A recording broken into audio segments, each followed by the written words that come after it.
दोस्तों, लक्ष्मी ट्यूटोरियल में आप सभी का स्वागत है। पर्यावरण एवं पारिस्थितिकी से चैप्टर जैव विविधता का संरक्षण, उससे आज फिर कुछ प्रश्नों को मैंने तैयार किया है। तो चलिए शुरू करते हैं। फिर पहला है, राष्ट्रीय पादप आनुवंशिक संसाधन ब्यूरो स्थित है। राष्ट्रीय पादप आनुवंशिक संसाधन ब्यूरो स्थित है करनाल, नई दिल्ली, लखनऊ, हैदराबाद। तो यह न्यू दिल्ली। अगले पे आते हैं, निम्नलिखित में सही सुमेलित है। राष्ट्रीय पशु आनुवंशिक संसाधन ब्यूरो, राष्ट्रीय मत्स्य आनुवंशिक संसाधन ब्यूरो। और हमें बताना है ये सही सुमेलित है या नहीं। राष्ट्रीय पशु आनुवंशिक संसाधन ब्यूरो करनाल में है, ये बिल्कुल सही है। राष्ट्रीय मत्स्य आनुवंशिक संसाधन ब्यूरो ये लखनऊ में, ये भी बिल्कुल सही है। तो ये दोनों सही सुमेलित है। अगले प्रश्न पे आते हैं हम, निम्नलिखित कथनों में सत्य कथन का चयन करें। पहला है, मानव एवं जैव मंडल कार्यक्रम 1971 में यूनेस्को द्वारा शुरू किया गया। मानव एवं जैव मंडल कार्यक्रम MAP 1971 में यूनेस्को द्वारा शुरू किया गया। ये पहला कथन है। दूसरा है, यह एक अंतर सरकारी वैज्ञानिक कार्यक्रम है। इसका उद्देश्य प्राकृतिक, सामाजिक एवं आर्थिक शिक्षा के एकीकरण द्वारा प्राकृतिक, सामाजिक एवं आर्थिक शिक्षा के एकीकरण द्वारा मानव जीवन की गुणवत्ता को बढ़ाकर प्रकृति एवं पर्यावरण पारितंत्र को सुरक्षित करना है। तीसरा कथन है, मानव एवं पर्यावरण के बीच संबंधों में सुधार के लिए एक वैज्ञानिक आधार स्थापित करना है। पांचवा है, मानव एवं पर्यावरण पर पड़ने वाले प्रभाव का आकलन, पर्यावरण शिक्षा को बढ़ावा, मानव कल्याण कार्यक्रम चलाना, पर्यावरणीय समस्याओं के समाधान हेतु तकनीकी अध्ययन और आकलन को प्रोत्साहन देना आदि इसके कार्य हैं। हमें इसमें बताना है कि ये जो मानव एवं जैव मंडल कार्यक्रम है, क्या इसके ये सभी कार्य हैं और ये कब से शुरू किया गया था, किसके द्वारा शुरू किया गया था। ये जो कथन है, क्या ये बिल्कुल सत्य है? बिल्कुल सही है कि मानव एवं जैव मंडल कार्यक्रम 1971 में यूनेस्को के द्वारा ही शुरू किया गया था। ये एक अंतर सरकारी वैज्ञानिक कार्यक्रम है। ये जानना चाहिए, अक्सर पूछता है कि अंतर सरकारी है या फिर किसके द्वारा शुरू किया गया है, इसके कार्य क्या है, इसका उद्देश्य क्या है। तो ये एक अंतर सरकारी वैज्ञानिक कार्यक्रम है। इसका उद्देश्य प्राकृतिक, सामाजिक और आर्थिक शिक्षा के एकीकरण द्वारा मानव जीवन की गुणवत्ता को बढ़ाना है और प्रकृति और पर्यावरण पारितंत्र को सुरक्षित करना है। मानव और पर्यावरण के बीच संबंधों को भी सुधारने के लिए एक वैज्ञानिक आधार को स्थापित करना है, जिससे मानव और पर्यावरण के बीच संबंधों का सुधार किया जा सके। और इसके क्या कार्य है कि मानव और पर्यावरण पर जो पड़ने वाले प्रभाव है उसका आकलन करना, पर्यावरण शिक्षा को बढ़ावा देना, मानव कल्याण कार्यक्रम चलाना, पर्यावरणीय समस्याओं के समाधान के लिए तकनीकी अध्ययन, आकलन को प्रोत्साहन देना, ये सब इसके कार्य हैं मानव एवं जैव मंडल कार्यक्रम के। आइए अगले प्रश्न पे आते हैं।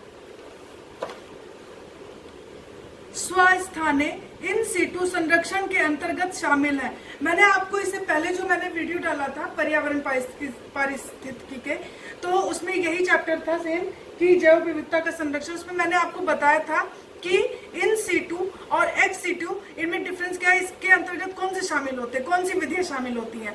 तो एक बार फिर से मैं बताती हूँ कि स्वस्थाने और एक होता है ये क्या कहते हैं, स्वस्थाने और इन सीटू और एक होता है एक्स सीटू। तो इन सीटू के अंदर जो आते हैं उनको हम देख लेते हैं। राष्ट्रीय उद्यान, वन्य जीव अभ्यारण्य और क्या है बीज बैंक, और क्या है वृक्ष उद्यान, पवित्र उपवन, झील और क्या है समुदाय आगार और संरक्षण आगार। हमें बताना है इन सीटू के अंतर्गत। तो स्वस्थाने है ये और बाह्य स्थाने के अंतर्गत। तो हमने दोनों में अंतर ये बताया था कि स्वस्थानीय संरक्षण में क्या होता है, राष्ट्रीय उद्यान, वन्य जीव अभ्यारण्य, जैव मंडल आगार, ये सब इसके अंतर्गत आते हैं। इसमें वहीं पर ही जहाँ पर ये होते हैं वहीं पर इनका ये संरक्षण दिया जाता है उसी स्थान पर। बाह्य स्थाने में यानी एक्स सीटू में क्या करते हैं, एक्स सीटू कंजर्वेशन में क्या करते हैं कि और कहीं एक कृत्रिम आवास बनाया जाता है, वहां उन्हें प्रतिस्थापित किया जाता है, वहां पे उन्हें ले जाया जाता है, वहां संरक्षण दिया जाता है। तो ये दोनों डिफरेंस होता है। तो स्वस्थाने में मैंने आपको क्या बताया, राष्ट्रीय उद्यान, वन्य जीव अभ्यारण्य, जैव आगार और जैव मंडल आगार, पवित्र उपवन, झीलें, समुदाय आगार और संरक्षण आगार, ये सब 100 स्थान है, यानी इन सीटों में आते हैं। तो ये इसमें कौन कौन से आ जाएंगे? ये बीज बैंक नहीं होगा। बाकी कौन सा है?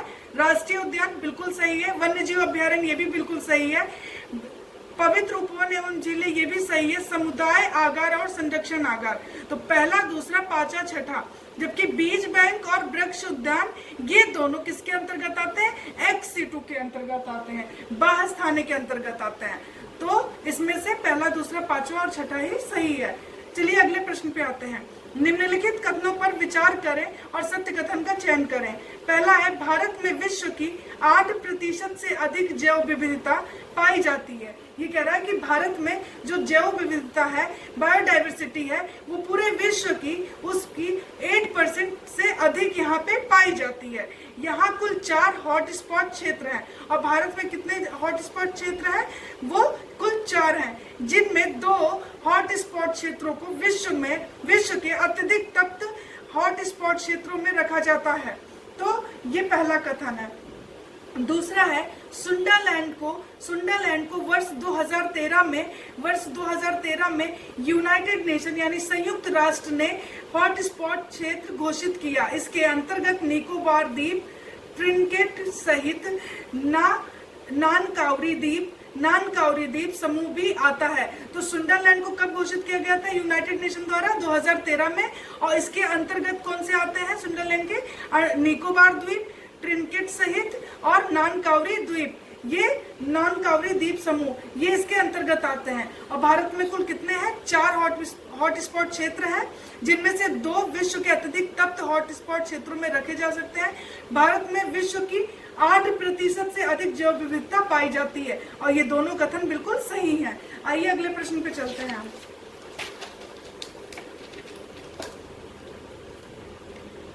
भारत के हॉटस्पॉट क्षेत्र हैं, देखते हैं, हिमालय क्षेत्र, इंडो बर्मन क्षेत्र, पश्चिमी घाट और श्रीलंका क्षेत्र, सुंडालैंड क्षेत्र।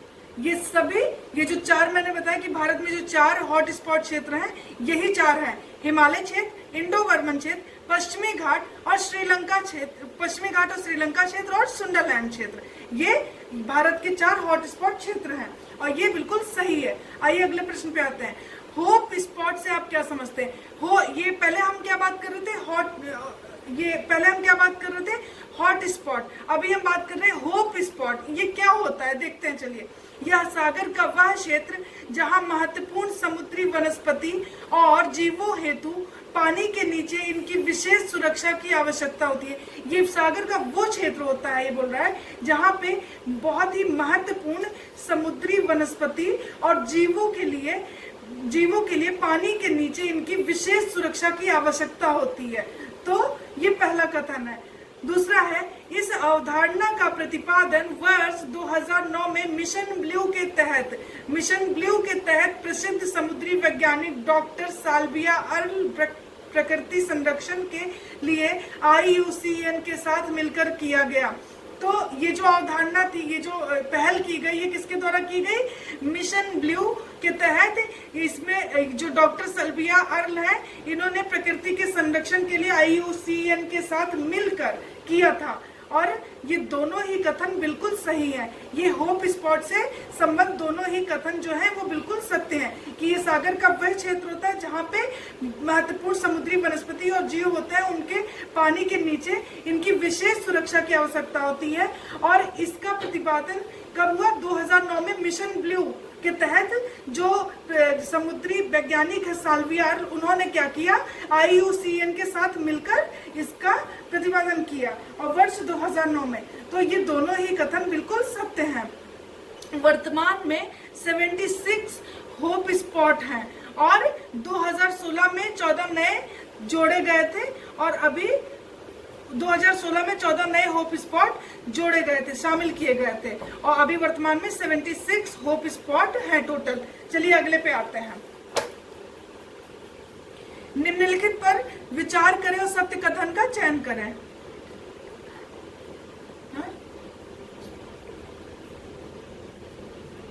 भारत के दो क्षेत्रों अंडमान और निकोबार द्वीप समूह तथा लक्षद्वीप को IUCN तथा मिशन ब्लू के अंतर्गत 2013 में होप स्पॉट के रूप में नामित किया गया था। ये कह रहा है कि भारत में दो क्षेत्र, एक अंडमान और निकोबार द्वीप समूह और लक्षद्वीप को IUCN और मिशन ब्लू, जो कि 2009 में स्टार्ट किया गया था। किसने किया था? डॉक्टर सल्विया, और उन्होंने क्या किया था, इसकी पहल की थी सबसे पहले, और IUCN के साथ मिलकर। तो ये कह रहा है कि भारत के जो दो क्षेत्र हैं, अंडमान निकोबार द्वीप समूह और लक्षद्वीप, इन दोनों को IUCN और मिशन ब्लू के अंतर्गत वर्ष 2013 में होप स्पॉट के रूप में नामित किया गया था। ये पहला कथन है। दूसरा है मिशन ब्लू, जिसमें जन समर्थन के माध्यम से समुद्री संरक्षित क्षेत्रों का एक वैश्विक नेटवर्क तैयार है। ये कह रहा है मिशन ब्लू इसमें क्या करते हैं, जन समर्थन के माध्यम से समुद्री संरक्षित क्षेत्रों का एक वैश्विक नेटवर्क तैयार करते हैं। तीसरा कथन है मिशन ब्लू के अंतर्गत वर्ष 2020 तक समुद्री क्षेत्रों के 20% हिस्से को संरक्षित करने का लक्ष्य रखा गया है।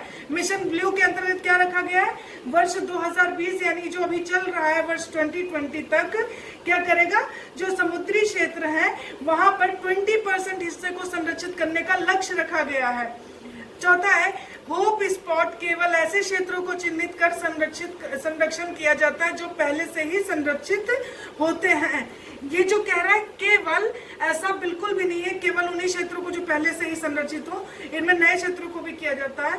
तो ये होप स्पॉट ऐसे क्षेत्रों को चिन्हित कर संरक्षण करता है जो पहले से संरक्षित है और जिनको जरूरत है, इन दोनों को किया जाता है, केवल ऐसे क्षेत्रों को नहीं जो पहले से ही संरक्षित हो। तो इसलिए ये वाला कथन गलत है, बाकी पहला, दूसरा और तीसरा बिल्कुल सही है। भारत के दो क्षेत्र वर्ष 2013 में कौन से, अंडमान निकोबार द्वीप समूह और लक्षद्वीप को IUCN और मिशन ब्लू के अंतर्गत होप स्पॉट घोषित किया गया। मिशन ब्लू जन समर्थन के माध्यम से समुद्री संरक्षित क्षेत्रों को एक वैश्विक नेटवर्क तैयार करता है।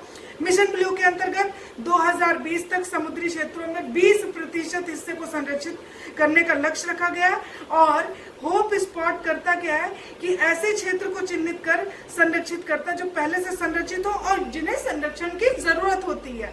तो ये चौथा वाला गलत हो गया, बाकी पहला, दूसरा, तीसरा बिल्कुल सही है। आइए अगले प्रश्न पे आते हैं। यूनेस्को द्वारा विश्व धरोहर सूची में सम्मिलित क्षेत्र हैं। यूनेस्को द्वारा कौन से ऐसे जो क्षेत्र हैं, हम देखते हैं इन कथनों में कि इसके अंतर शामिल है या नहीं शामिल है विश्व धरोहर सूची में। तो आइए देखते हैं। काजीरंगा राष्ट्रीय उद्यान, मानस वन्यजीव अभ्यारण्य, नंदा देवी फूलों की घाटी राष्ट्रीय उद्यान, पश्चिमी घाट, महान हिमालय राष्ट्रीय उद्यान, ये सभी बिल्कुल इसमें यूनेस्को द्वारा विश्व धरोहर सूची में सम्मिलित है। काजीरंगा कहाँ है? असम। मानस कहाँ है? असम। और ये क्या नाम है, नंदा देवी कहाँ है? नंदा देवी फूलों की घाटी, ये उत्तराखंड। पश्चिमी घाट, महान हिमालय, और महान हिमालय कह दो या फिर इसे ग्रेटर हिमालय, महान हिमालय राष्ट्रीय उद्यान, और ये सभी यूनेस्को द्वारा विश्व धरोहर सूची में सम्मिलित हैं। आइए अगले प्रश्न पे आते हैं हम। निम्नलिखित पर विचार कीजिए और सत्य कथन का चयन कीजिए। पहला है भारत का सबसे बड़ा राष्ट्रीय उद्यान हेमिस हाई लेह जनपद में है। ये कह रहा है भारत का जो सबसे बड़ा राष्ट्रीय उद्यान है वो हेमिस हाई है और ये लेह जनपद में है। ये जम्मू कश्मीर के लेह जनपद में है। दूसरा है बृहद हिमालय यूनेस्को की विरासत सूची में शामिल है। अभी मैंने आपको पिछले जो इससे पहले का प्रश्न था उसमें था इसका नाम बृहद हिमालय का, ये यूनेस्को की विरासत सूची में, तो ये बिल्कुल भी सही है। ये भी पहला भी बिल्कुल सही है कि भारत का जो सबसे बड़ा राष्ट्रीय उद्यान है वो हेमिस हाई है जो कि लेह जनपद में है और ये जम्मू कश्मीर में। तीसरा है वर्ष 1936 में जिम कॉर्बेट भारत का पहला राष्ट्रीय उद्यान, इसका नाम हेली था। जब ये बना था भारत का पहला 1936 में राष्ट्रीय उद्यान, तो इसका नाम उस वक्त हेली था, अभी इसका नाम जिम कॉर्बेट है। ये कहाँ है? उत्तराखंड में। चौथा है कि केबुल लामजाओ विश्व का एकमात्र तैरता उद्यान है और ये मणिपुर में है। अगला है साउथ बटन द्वीप भारत का सबसे छोटा राष्ट्रीय उद्यान है। तो सबसे बड़ा कौन सा है? हेमिस हाई जो कि लेह जनपद में और जम्मू कश्मीर है। सबसे छोटा कौन सा है? साउथ बटन द्वीप, और ये कहाँ पे? अंडमान। तो ये भारत का सबसे छोटा राष्ट्रीय उद्यान है और ये सभी बिल्कुल सही है। केबुल लामजाओ विश्व का एकमात्र तैरता राष्ट्रीय उद्यान है और ये मणिपुर में है। जम्मू कश्मीर में दाची गांव एकमात्र क्षेत्र है जहां कश्मीरी स्टैग यानी हंगुल पाए जाते हैं, ये भी ध्यान रखिएगा। और ये सभी बिल्कुल सही सुमेलित हैं। बृहद हिमालय यूनेस्को की विरासत सूची में शामिल है यूनेस्को द्वारा। 1936 में जो पहला राष्ट्रीय उद्यान बना था उसका नाम पहले हैली था, अभी क्या है, जिम कॉर्बेट है। उत्तराखंड में है ये। केबुल लामजाओ तैरता राष्ट्रीय उद्यान है भारत का पहला, और ये मणिपुर में अवस्थित है। तो ये सभी थे। अगले प्रश्न पे आते हैं हम।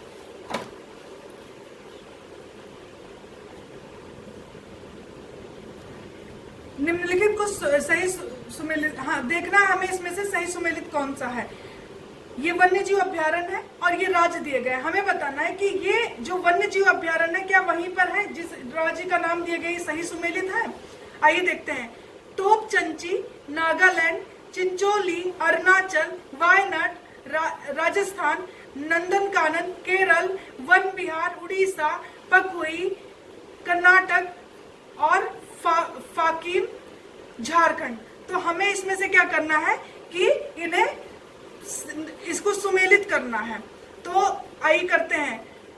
तोपचंची कहाँ पे है? तोपचंची झारखंड में है। दूसरा है चिंचोली। चिंचोली कहाँ पे है? कर्नाटका में है। वायनाड कहाँ पे है? वायनाड केरला में है। वायनाड केरला में है। नंदनकानन कहाँ पे है? नंदनकानन कहाँ पे है? उड़ीसा में है। वन विहार कहाँ है? वन विहार राजस्थान में है। और पकवई कहाँ पे है? पकवई है अरुणाचल प्रदेश में। और फाकिम कहाँ पे है? नागालैंड में। ये इसका सही क्रम है। तोपचंची झारखंड, चिंचोली कर्नाटक, वायनाड केरला, नंदनकानन उड़ीसा, वन विहार राजस्थान, पकवई अरुणाचल और फाकिम नागालैंड, ये इसका सही क्रम है। भारत में मई 2019 में कितने हैं टोटल वन्यजीव अभ्यारण्य? 551। 105 राष्ट्रीय उद्यान है, 32 हाथी रिजर्व है और 18 बायोस्फीयर रिजर्व है। चलिए अगले पे आते हैं।